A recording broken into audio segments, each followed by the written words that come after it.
What's going on? What's going on, everybody? Thank you for tuning in to the Mind of a Man show, where men and women talk all things men. My name is James Bush. I am your manversationist. And we have another special guest today. All my guests are special, no pun intended, or I just used that incorrectly. But anyway, Mr. Eric Capehart himself. Eric, welcome to the show. What's up, James? What's going on with you, man? Man, it's all good, man. I'm feeling good today. Just left the gym. Feeling good, man. Glad to be on the show to have a manversation. Let's do it. Let's do it. So today what we're going to do is we're going to talk about Eric and the great work he's done in mentorship after the pandemic. Also, we're going to talk about boxing and mental health. You heard he just got out of the gym. And lastly, we have a great conference that he has coming up that I want him to share with you guys. But first, it's game time. Game time is 5 questions. 5 questions on topics you think you know, but you really don't. You get them all right, you get Mind of a Man show swag. If not, Eric, you know how this goes. I'm going to be a little bit abrasive to you for the remainder of the show. Okay. Are you ready? I don't know, man. I wasn't expecting this, but let's go. Let's go with it. Yeah. Question number 1. What is the name of James Bond's signature vodka martini order? You got this, Eric. James Bond's signature martini. Hell, I don't know, man. Hold on. I know this. Tuck, tuck, tuck, tuck, tuck, tuck, tuck, tuck. Martini, dry martini? I mean, that's a martini dry. That doesn't make sense. Hell, I don't know, man. What is it? Eric, it is the Vesper. I didn't know that at all. I was thinking way off. No swag for you. Yep, I'm already out the game. Okay, that's all right. Question number 2. Vesper, yeah. In Disney's Cinderella, how many evil stepsisters does Cinderella have? 5. No. Looking at your face, I don't think this is the right answer. No. 3? It's 2. Eric. 2. It's 2. Okay. 2. Eric, you have children. Yeah. You have children, Eric. Yeah, I know, man. I should have known that. That's right. Yeah. Question number 3. I'm gonna get one of these right. What marks the border between Asia and Africa? Eric, you are Between an educated Asia guy. and Africa. Yes, sir. Yes, sir. Spain? Is that not right? No, Eric. It's not? The Mediterranean? What? No, Eric. It is. Stop guessing. But the border between Spain, you said what? Asia? Oh, Asia. Asia and Africa. What marks the border between Asia and Africa? Yes. Water. The Indian Ocean. Stop guessing. It is the Suez Canal. The Suez Canal. I knew it was some water, man. That's all right. Question number 4. What color are the $1 bills in a standard game of Monopoly? White. Ding, ding, ding, ding, ding. He got it right. Got that right. He got it right. Okay, now, this is not the Mayor of Bordeaux, but I got one more question, and I know he's going to get this right. Yeah. I know it. What is it? How many players are there on a soccer team? 11 players. All right, my man. 11. Yeah. Yeah. All right. You rallied back at the end of that. Yeah. That Well, was I got kinda 2 good. out of 5. 2 out of. Well, you got 2. We're not gonna say out of what, but you Yeah. got 2. That's all right. All right. All right. We're going to take a quick break. We're going to go get a shot because we need it after that. We'll be right back. Mind of a Man Show.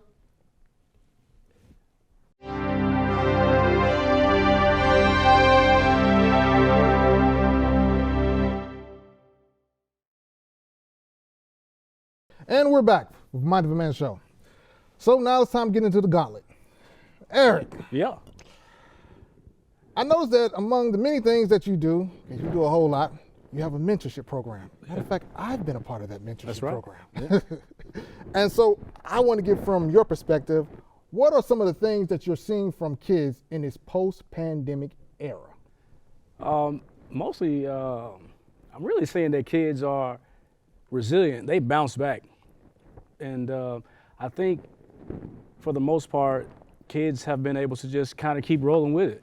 But when you look at it from an education standpoint, I have noticed that Well, I haven't necessarily noticed it personally because I'm not a teacher, but I'm hearing that a lot of children are behind, of course, Okay. because they were trying to learn on a computer screen. Right. And then more specifically I heard was that black children are being pushed into special education more. And it's not that they are like, they need, they're not, special education material, generally speaking, but they need more help. They need a tutor more so than they need to be pushed into special education. They don't necessarily need an IEP, but they just may need to have some extra time. So I've noticed that. I have also some of the people that I work with, they are spending more time isolated in their rooms, even more. But the thing that I'm really noticing the most, James, is that, young people are resilient, man. They bounce back. That was just a blip for them. They're just happy to not be wearing masks and can play again, So what I want you guys to do is, Eric, I want you to define for my audience resiliency. What does that look like in an 11-year-old, a 12-year-old, and a 10-year-old? What does that look like? I mean, it doesn't look much different from what it would look like in an adult. Okay. You going through a difficult situation, and it's the ability to bounce back. You know what I'm saying? It's the ability to keep pushing even though you may have had a trial, but it didn't stop you, right? And so that's what it looks like to me. And kids are great at that. You know what I'm saying? Kids, they roll with it, and maybe a lot easier than an adult would because they're not thinking about it. They're not like being, too overly worried about a situation. They went through it. It's over. they're moving on. Has the aspect of mentoring, because you did it before the pandemic and now you're doing it after it, has it been what you expected it to be? Man, I've been mentoring for a long time, James, as you know, and it hasn't changed. Okay. It's the same. I don't think the pandemic changed it in any way, honestly. Okay. The same thing applies. Young people need people who have gone a little bit further down the road in life to help them make decisions, on their current lives, or to help, they need to hear the stories that where we messed up in life, or maybe, maybe not even messed up, but they need to know the stories that we learned or the lessons that we learned to kind of help lower the curve for them in life. Who says we messed up? I mean, right, you know what I'm saying? Come on now, what you trying to do? I mean, I messed up a lot. I don't know of a person who hadn't messed up, you know what I'm saying? But that doesn't mean, your life was over. Right. And specifically, I was expelled from high school in the 11th grade. And so when I meet young people who are finding themselves in that same position, I tell them, look, your life is not over. This situation is what it is. Yes, you are out of school, but that doesn't mean the rest of your life has to be derailed. That's what's up. Yeah. Now, I'm tired of talking about the kids. All right. Let's talk about this new thing that Eric has signed up for. I had the pleasure of taking part in it recently. Yeah. Boxing and mental health fitness. Eric, Yeah. tell us a little bit about what that's about, man. So yeah, I had I think, you ever heard the statement that you need to have 3 hobbies in your life? One that pays you, one that helps you stay in shape, Right. and one that helps you be creative. Right. So I chose boxing Okay. as the one that helped me kind of stay in shape. And from that, I've been able to transition into a boxing coach. Okay. And so coming from the mental health field, as a counselor, I realized that boxing, a lot of the things that I was learning in boxing, it correlated to a lot of the things that I was teaching my clients as it related to coping skills. And so I just started boxing and became a boxing coach. The gym that I'm at, Punches and Bunches in Nashville, we have a guy his name is Cleveland. He really struggled a lot with mental health in his past. And as a boxer, he worked with a lot of different counselors to create a program called the Healing Mitts Intentional Boxing Program. And so it has 4 concepts. The first one is active concentration. We also focus on intensity, what I'm saying? Intentional, relaxed intensity, champion's breath, and technical focus. And, you're looking like, what does all that mean? And so basically when we talk about active concentration, it's about, focusing more on what you need to do versus focusing on what you were doing before you came. Okay. So if I'm teaching you like you came to the gym, I'm like, hey, let's do a 1-2. Right. And you're doing a 1-2, and I'm telling you now, focus on your footwork. You're doing it and I can tell you're messing up. Right. That lets me know that you're thinking about something else. Gotcha. Right? Champion's breath is about breathing. You know what I'm saying? Just like diaphragmatic breathing. Right. If someone's anxious, what do? We teach them how to use breathing techniques to control themselves, right? Okay. Technical focus. I'm doing 1, 2, 3, and then I'll tell you to move with it. and you do a 1, 2, 3, you might move the wrong way. Okay. You know what I'm saying? I'm teaching you to be more focused so that you can know what to do, Right. but you got to do it in the moment when things are chaotic and there's a lot coming at you. It's about staying focused and doing what you know you need to do. So we love it, man. It's a great way to add to therapy. It's good for people who are already in therapy, Right. but it also works for people who are not in therapy. It's not therapy, of course, Right. but it's definitely therapeutic, and it's something I truly enjoy. I'm glad you came. I'm ready for you to come back in there. I got something for you. Well, ladies and gentlemen, I'm not looking at you right now. Ladies and gentlemen, we're about to take a quick break because me and Eric, we're about to do some push-ups. Mind of a Man Show.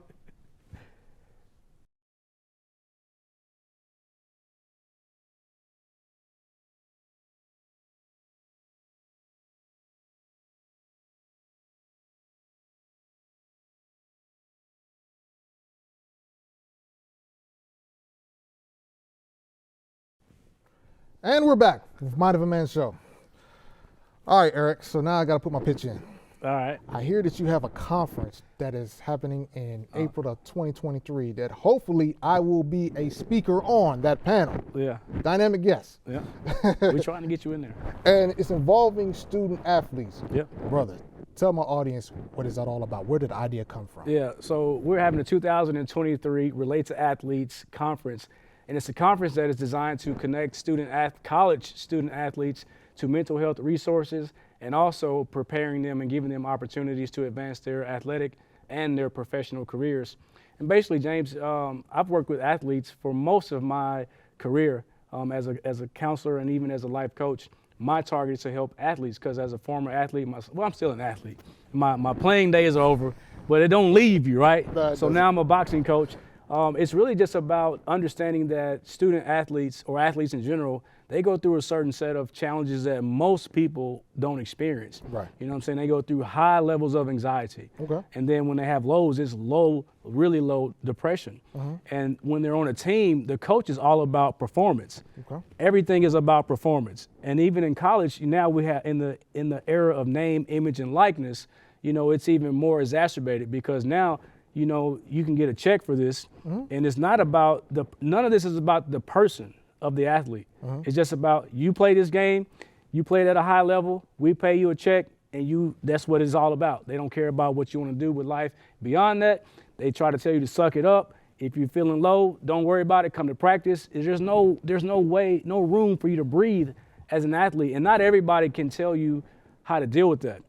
But haven't it always been like that, Eric?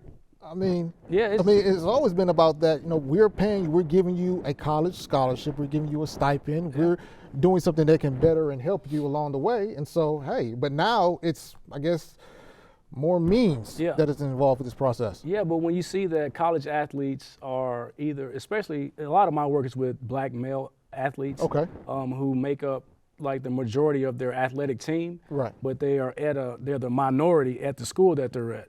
And so not only do they have the pressure of being an athlete in the performance, they also have these social issues as well. Like I'm the only one, I'm walking on campus and I'm the only one that looks like me walking around campus. Right. I know these people are only accepting me because of my athletic prowess, right? And so how is it helping me as a person? Yeah. And then the graduation rates are not high. So you're gonna use up my athletic ability. I'm gonna devote my life to this sport, to this game, help you at this school, making money for the school, and when my playing time is over, that's it. Now what?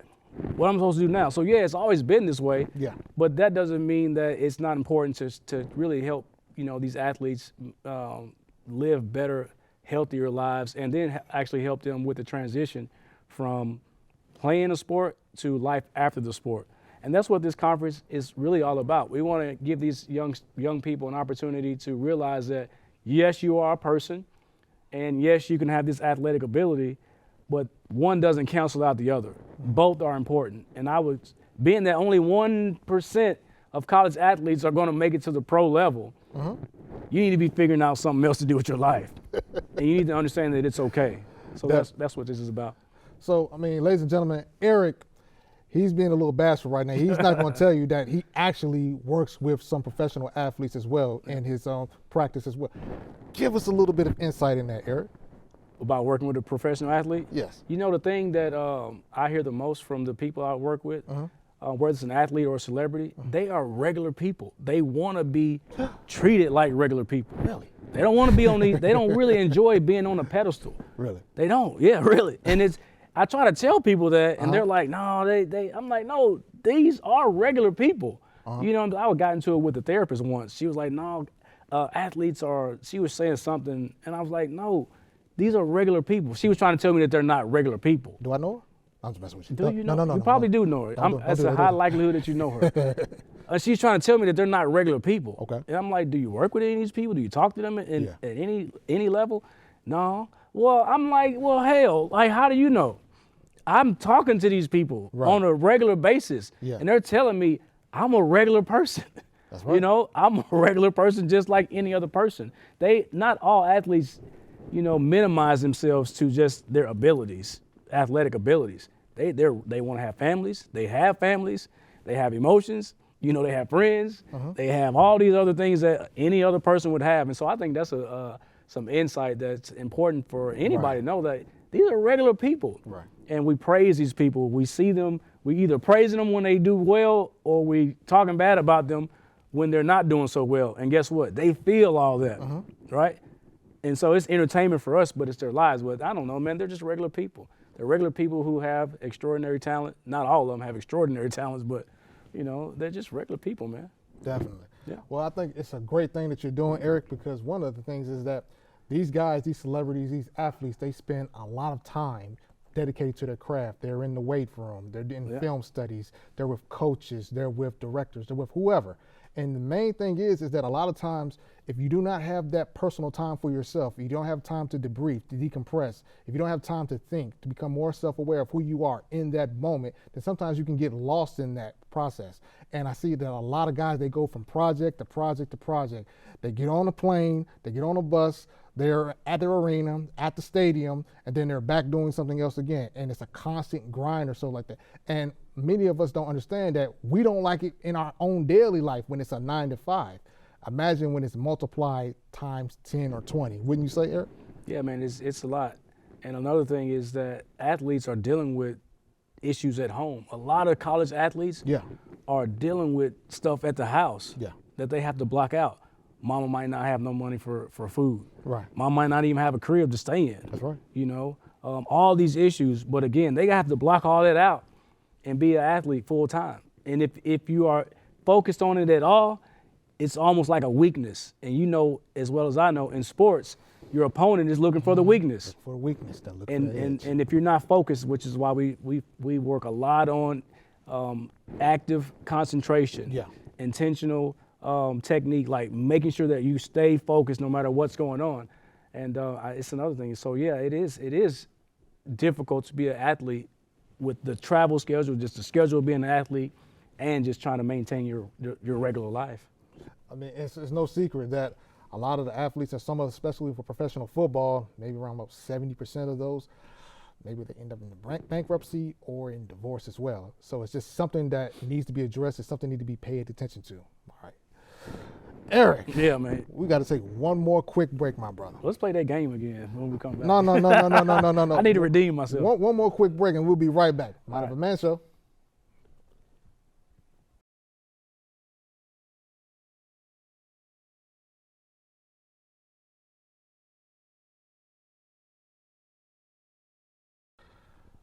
Welcome back. Now, Eric, we got to get out of here, man, because you got to eat and I got to do it as well. Yeah. Tell my audience where they can reach you at. So you can just go to my website at ericcapehartcoaching.com. That's where you can find out all about the services and the ways that I help people. I'm also on Instagram at Eric D. Capehart. On Facebook, Eric Capehart. Anywhere, Eric Capehart. Even on TikTok. I started a TikTok recently here. So I'm on TikTok also at Eric Capehart Coaching, or Eric Capehart _coach. Those are the places you can find me. Also, if you want to learn more about the Relate to Athletes Student Conference, you can go to r2aconference.com, and you'll see all the opportunities to be involved with our conference and find out more about what we got going on. Well, man, Eric, appreciate you coming in. Yes, sir. Appreciate you visiting. Yeah. I will see you in the gym. Yeah. In a few. Come and get this work, man. Easy work. Hey, man. Easy I work. ain't fooling with you, though, man. But, hey, look, we 2-minute rounds, not 3. Oh, man, yeah. We got to get you in 3. Yeah. All right, man. Appreciate you coming in. Yes, sir. What's burning on the bushes next?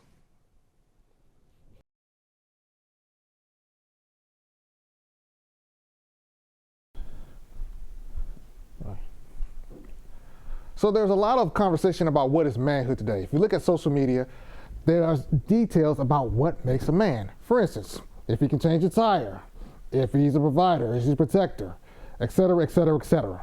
However, here at the Mind of a Man, we like to deal with the mind of a man. Let me explain that a little bit. So what it comes down to is that if you can change a tire, but you can't take care of your kids, does that make you a man?